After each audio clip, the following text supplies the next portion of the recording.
அனைவருக்கும் வணக்கம். இளங்கலை தமிழ் இலக்கியம் முதலாம் ஆண்டு முதல் பருவத்திற்குரிய பாடப்பகுதி எளிய தமிழ் இலக்கணம்.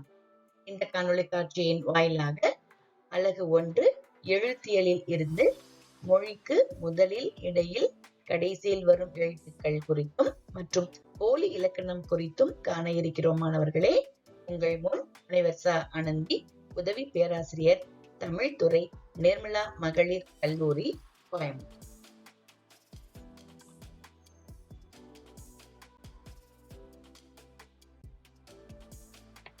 இந்த காணொளி காட்சியின் வாயிலாக காண இருக்கும் பாடப்பகுதி முதலில் மொழிக்கு முதலில் வரும் எழுத்துக்கள், அடுத்து மொழிக்கு இடையில் வராத எழுத்துக்கள், மூன்றாவதாக மொழிக்கு இறுதியில் வராத எழுத்துக்கள், பிறகு போலி இலக்கணம், போலி இலக்கணத்தின் வகைகள் குறித்து காண இருக்கிறோம்.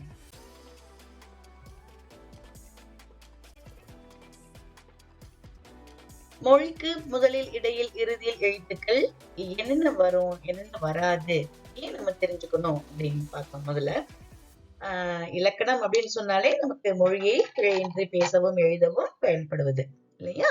அந்த மாதிரி பாத்தீங்கன்னா நம்ம தமிழ் மொழியின் சொற்கள் நாம் எளிதாக ஒலிக்கும் வகையில் உருவானவை. வேற்று மொழி சொற்களை பேசுகையில் நமக்கு தடுமாற்றம் ஏற்படும் இல்லையா?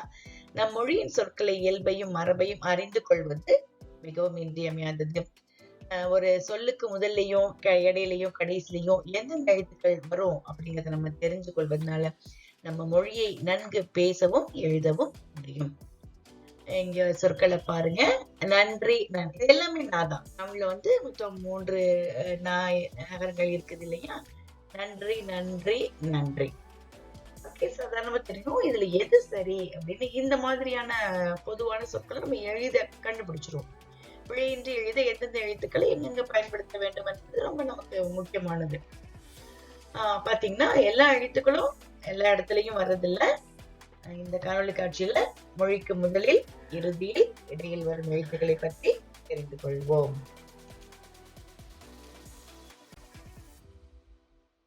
மொழிக்கு முதலில் வரும் எழுத்துக்கள். உயிரெழுத்துக்கள் 12 எழுத்துக்களும் மொழிக்கு முதலில் வரும். அப்புறம் மெய் எழுத்துக்கள், உயிர்மெய் எழுத்துக்கள்ல பாத்தீங்கன்னா மெய் எழுத்துக்கள் எதுவுமே வராது இல்லையா?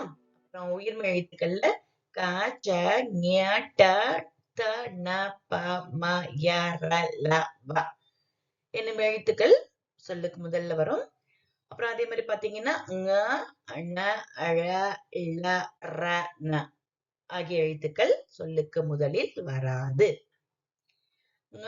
எழுத்து சொல்லுக்கு முதல்ல வருவதாக சொல்லப்பட்டிருப்பினும் இந்த காலத்துல அது வர்றது கிடையாது. இ என்னும் சுட்டெழுத்துக்களோடும் ஏ, யா என்னும் வினா எழுத்துக்களோடும் சேர்ந்து அங்கனம், இங்கனம் என்றும் எங்கனம், யாங்கனம் அப்படின்னு சொல்லி வரும். அப்போ மொழிக்கு முதல்ல வராது. உயிர் எழுத்துக்கள் பாருங்க. நம்ம இதுல முதல் வகுப்புல நம்ம படிக்கக்கூடிய பாடம் பாத்தீங்கன்னா அம்மா, அடை, இலை, அது படிப்போம் இல்லையா? அதேதான் உயிர் எழுத்துக்கள். எல்லாரும்னு கொடுத்திருக்காங்க. அம்மா எது வேணாலும் நீங்க எழுதிக்கலாம். அம்மா, அடை, இலை, ஈட்டி, உரல், ஊட்டி, ஊர், எருது, ஏர், ஐவர், ஒட்டகம், ஓடம், ஔவை எழுதிக்கலாம். அடுத்தது கால பாத்தீங்கன்னா காக்கா, கீக்கி, கூக்கு, கே, கே, கை, கோ, கோ இது எல்லாமே மொழிக்கு முதல்ல வரும். கல், கால், கிளி, கீரி, குறி, கூடு, கெட்டில், கேணி, கை, கொக்கு, கோவை, கௌதாரி இப்படி எது வேணாலும், கௌதமன் இப்படி எது வேணாலும் வரலாம். பாத்தீங்கன்னா சொல்லுக்கு முதல்ல வராது. அடுத்தது சா பாத்தீங்கன்னா சா, ச, சி, சி, சு, சு, சே, சே, சை, சோ, சோ, சௌ இது எல்லாமே வரும். சங்கு, சார்பு, சிங்கம், சீப்பு, சுவை இது எக்ஸாம்பிளுக்காக எழுதியிருக்கிறது. நீங்க என்ன சொற்கள் வேணாலும் உங்களுக்கு தெரிஞ்சதை நீங்க எழுதிக்கலாம். சுவை, சூரியன், செக்கு, சேவை, சைகை, சொல், சோம்பல், சௌக்கியம் இது எல்லாமே சகர வரிசையில வரும். அடுத்தது பாத்தீங்கன்னா ஞ. ஞால பாத்தீங்கன்னா ஞ, ஞ, ஞே, ஞோ மட்டும்தான் சொல்லுக்கு முதல்ல வரும். மத்தவை எதுவுமே வராது. ஞமலி, ஞமலின்னா நாய், ஞாலம், ஞாலம்னா உலகம், நெகிழி. அடுத்தது பாத்தீங்கன்னா நொழ்கல் இது எல்லாமே சொல்லுக்கு முதல்ல வர. அடுத்து பாத்தீங்கன்னா தகரம் தகரம் வந்து சொல்லுக்கு முதல்ல வராது. அதே மாதிரி நாவும் சொல்லுக்கு முதல்ல வராது. வரும். தா எல்லாமே வரும். தாத்தா, தீ, தூ, தூ, தே, தை, தோ, தௌ வரைக்கும் வரலாம். தந்தை, தாய், திணை, தீ, துணை, தூண், தென்னை, தேன், தையல், தொன்மை, தோள், தௌவல், இப்படி எது வேணாலும் வரலாம். தௌலத் அந்த மாதிரிலாம் சொல்லுவாங்க. தௌலத்துங்கிறது வடமொழி சொல்லலாம் ஆக்சுவலா. தௌவல் அப்படின்னா கெடுதல்.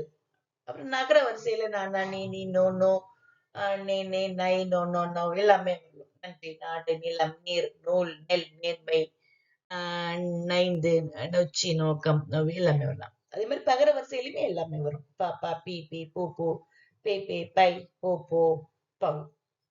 பசு, பால், பிட்டு, பீடு, புவி, பூண்டு, பெண், பேதை, பையன், பொன், போர், பௌர்ணமி, எது வேணாலும் வரலாம். இது சான்றுக்காக எழுதப்பட்ட சொற்கள் தான். மாணவர்கள் உங்களுக்கு என்ன வார்த்தைகள் தெரியுதோ நீங்க அதை எழுதிக்கலாம். மகர வரிசையில மாமா, மீ, மூ, மே, மை, மௌ எல்லாமே வரும். மண், மான், மின்னல், மீன், முள், மூளை, மெய், மேன்மை, மையம், மொட்டு, மோனை, மௌனம்.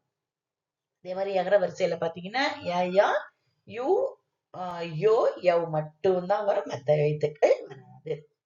அதே மாதிரி பாத்தீங்கன்னா ஒரு முக்கியமான விஷயம் ஒண்ணு கவனிங்க. ரகரம் வந்து சொல்லுக்கு முதல்ல வராது அப்படின்னு சொல்லுவாங்க. இப்ப ரங்கநாதன்னா ரங்கநாதன் அப்படி எழுதுவாங்க. ராமன், ராமனுக்கு முன்னாடி ஈ போடுறது, ராமாயணத்துக்கு முன்னாடி ஈ போடுறது, இது எல்லாமே நம்ம கரெக்டா போட்டுக்குவோம் இல்லையா? ஆனா எல்லாத்தையுமே எல்லா ரகரங்கள் வரும்பொழுது நம்ம அப்படி எழுத வேண்டிய அவசியம் கிடையாது. இப்ப ஒரு சான்றாக ரதம் அப்படிங்கிற சொல்ல வந்து இரதம் அப்படின்னு நம்ம எழுத வேண்டியது இல்லை.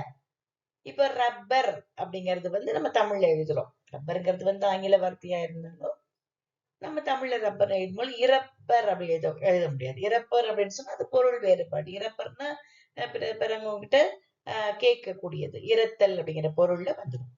அப்போ ரா வந்து மொழிக்கு முதல்ல வர்றது கிடையாது. அப்பெல்லாம் ஈ சேர்த்து ரகரம் வரலாம்.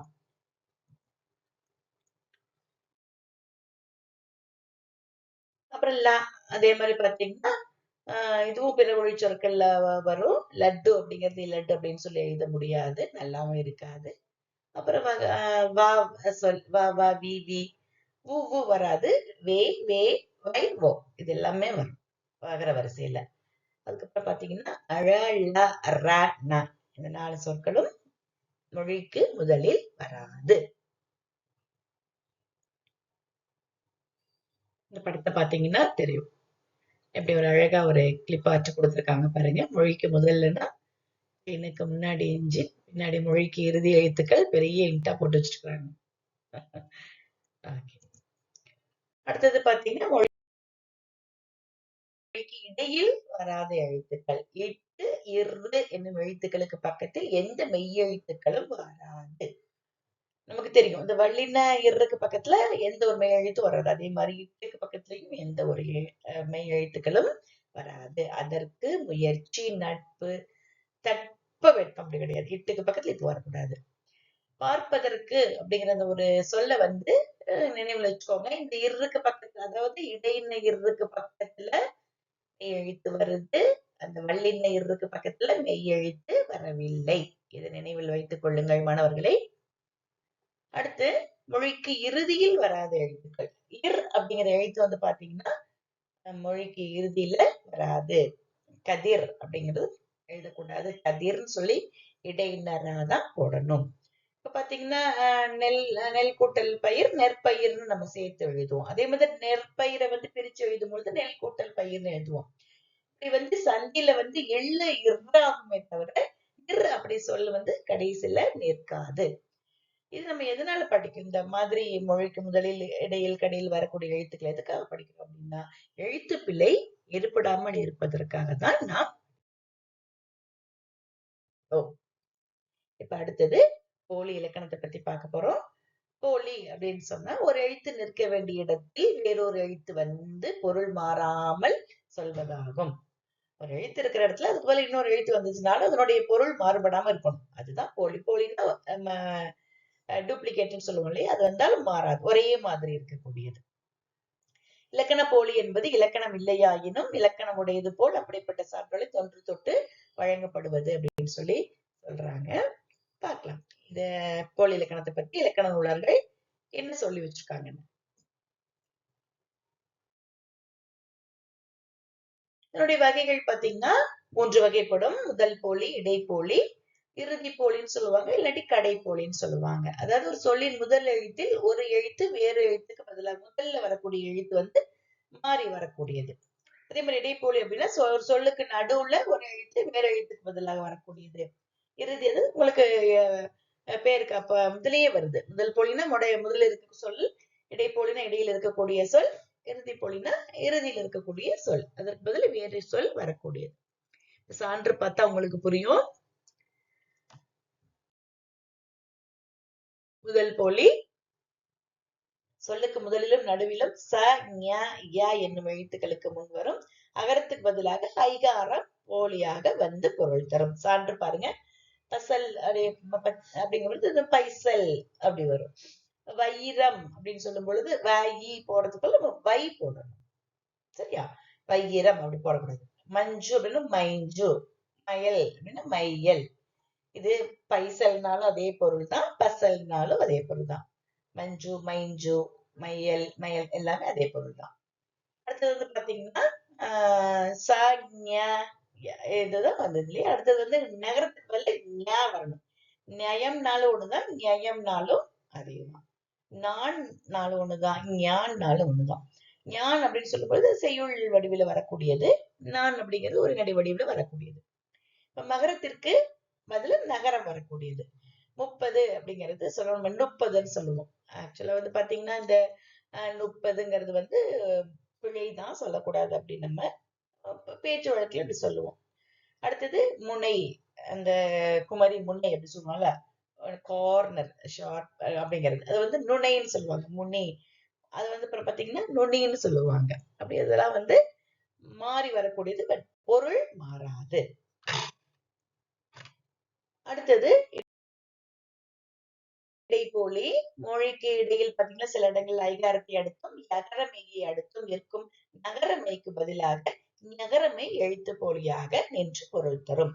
இப்ப பாத்தீங்கன்னா 500 அப்படிங்கறத வந்து 500ன்னு சொல்றாங்க. அது வந்து செய்யுள்ள வரக்கூடியது. மை நின்றன மை நின்ற அப்படின்னு வரலாம். அதாவது ஐகாரத்துக்கு பதில் நகரம் வந்து போலியாக வந்து பொருள் தரக்கூடியது. இந்த சான்ற பாருங்க. அமைச்சன் சொல்லலாம், அமைச்சன் அதான் சரியான வரி. அமைச்சன் சொல்றது. அரையன் அப்படின்னா அது ஒரு ஒரு இனத்தை சார்ந்ததை குறிக்கக்கூடியது. அரையன்னாலும் அதேதான். நேசம் சாக்கு பதில யா பயன்படுத்துறது. நேசம், நேயம். அடுத்தது என்பர், எண்மர். எண்மனார் புலவர், என்பனார் புலவர் ரெண்டுமே ஒண்ணுதான். அதே மாதிரி 500 அப்படின்னு சொல்லும்போது 500ன்னு சொல்லுவோம். அசல் அப்படின்னா அயல். அசல்னாலும் அது பிற அப்படின்னு, அயல்னாலும் பிற. சோ இது வந்து ஆக்கு பதில ஐ வரலாம், சாக்கு பதில யா, பாக்கு பதில மா, நாக்கு பதில ஞா. இது எல்லாமே வந்தாலும் பொருள் மாறுபடாது. இது இடையில் வரக்கூடிய போலி இலக்கணம். அடுத்தது பாத்தீங்கன்னா இறுதி போலி அல்லது கடைப்போலின்னு சொல்லுவாங்க. அக்ரிணை பெயர்களில் இறுதியில் ஈற்றில் நிற்கும் அகரமைக்கு பதிலாக நகரமை போலியாக வந்து நின்று பொருள் தரக்கூடியது. அகம் அப்படின்னா அகன், மகரத்துக்கு பதில நகரம், ரெண்டுமே ஒரே பொருள் தான். களம், கலன், புலம், புலன் ரெண்டுமே தான்.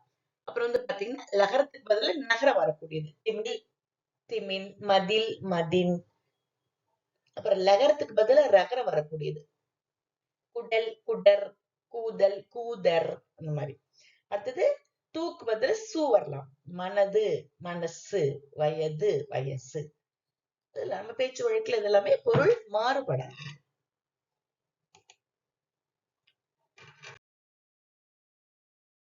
முற்றிலும் போலி. எல்லா எழுத்துக்களும் மாறக்கூடியது. முற்று போலி அப்படின்னு சொன்னா ஒரு சொல்லில் உள்ள அனைத்து எழுத்துக்களும் மாறி போயிருந்தாலும் அந்த சொல்லினுடைய பொருள் மாறுபடாமல் இருப்பது. எடுத்துக்காட்டாக பாத்தீங்கன்னா 5 நம்ம சொல்றோம், அதனுடைய பொருள் 5. ஆ இல்ல, ஐ இல்ல, ஐந்து இல்ல, தூ இல்ல. அதுக்கு பதிலா ஆ இன்ஜூன்னு இருக்கு. ரெண்டுமே ஒரே பொருள் தான் தரக்கூடியது. ரெண்டு சொற்களும் எல்லாமே மாறுபட்டாலும் அவற்றின் பொருள் ஒரே மாதிரியாக இருக்கக்கூடியது. அதே மாதிரிதான் தசை அப்படிங்கறதுனால ஒண்ணுதான் சதை அப்படின்னு சொல்லுவாங்க. வாயில் இல்வாய், முன்றில் இல்முன். புறங்கடை கடைப்புறம், வாய்க்கால் கால்வாய். இப்படி இதெல்லாமே வரக்கூடியது முற்றுப்போலி. எழுத்துப்போலி அப்படின்னு சொல்லும் பொழுது ஒரு சொல்லின் எழுத்துக்கள் முன்பின்னாக மாறி வழங்கினாலும் அதன் பொருள் மாறாமல் இருப்பது.